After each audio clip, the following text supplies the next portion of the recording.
Today, Japan projects a global brand built on extreme civility and soft power.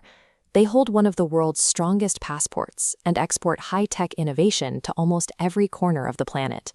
But after 80 years of a strict, self-imposed ban, Tokyo is officially entering the global market to export lethal military weapons, and they are moving fast. Japan recently secured a massive $7 billion 11-warship deal with Australia, and they are currently pushing to co-produce advanced stealth ships with India. This aggressive military export strategy poses a heavy contradiction. Japan's own constitution explicitly forbids the nation from ever going to war. To understand why this sudden flow of Japanese defense technology terrifies some nations while acting as a lifeline to others, we have to uncover the history that forced Japan to disarm in the first place. In the late 1930s, the formidable Imperial Japanese Army swept across Asia. Their aggressive expansionism resulted in devastating military campaigns that captured vast stretches of territory, from Manchuria to the coastal borders of China. To maintain that empire, the military established a deeply classified biological and chemical warfare division known as Unit 731. Inside these facilities, the military conducted gruesome human experiments on thousands of prisoners. They injected live subjects with biological weapons, performed surgeries without anesthesia, and conducted freezing trials in sub-zero temperatures, simply to record how the human body failed. This unchecked aggression eventually targeted the Pacific Fleet. The 1941 surprise strike on Pearl Harbor destroyed American warships and dragged the United States directly into the Second World War.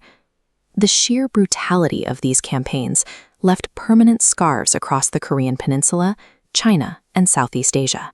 When the conflict ended, the consensus was clear: a post-war Japan could never be trusted with a military again. In 1945, facing total destruction, Japan signed an absolute surrender, allowing the Allied forces to completely dismantle the imperial war machine. American General Douglas MacArthur formally oversaw the drafting of Japan's 1947 Constitution.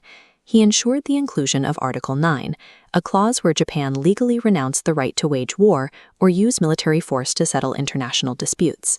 To enforce this, the U.S. and Japan signed a new security treaty.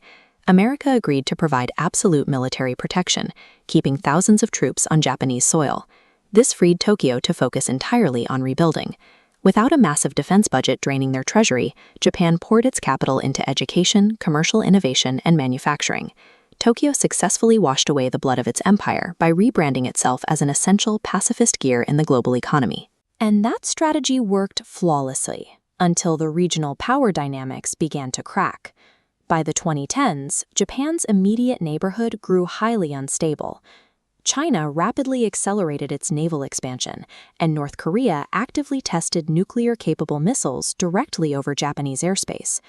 Recognizing the threat, former Prime Minister Shinzo Abe began carefully tweaking regulations to allow minor, heavily restricted defense exports, creating the first deliberate cracks in their pacifist armor. The tipping point arrived during the Trump administration. Washington began berating Japan for relying on American defense, threatened massive tariffs on Japanese automakers, and treated the security alliance strictly as a transactional business deal. Simultaneously, the U.S. began pulling advanced missile defense systems out of the Pacific, relocating them to the Middle East.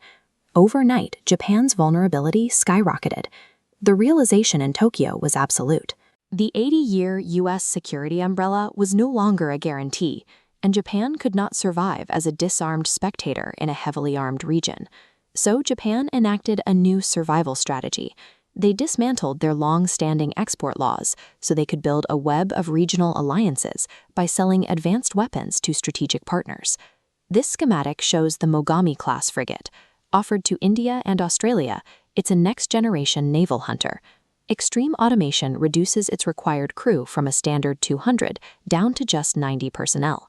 Tactically, its advanced sonar and stealth architecture hunt submarines in the open ocean. By co-producing these high-tech warships with allies like India and Australia, Japan is actively seeding the Indo-Pacific with a unified naval wall to counter Chinese maritime expansion. Japan's 8-decade era of strict, constitutionally mandated pacifism is officially over, replaced by a hardened militarized pragmatism dictated by pure survival. While arming partners like India secures the region against immediate threats, Tokyo's aggressive re-entry into the lethal arms market resurrects the ghosts of its past and alters the geopolitical balance of power in Asia.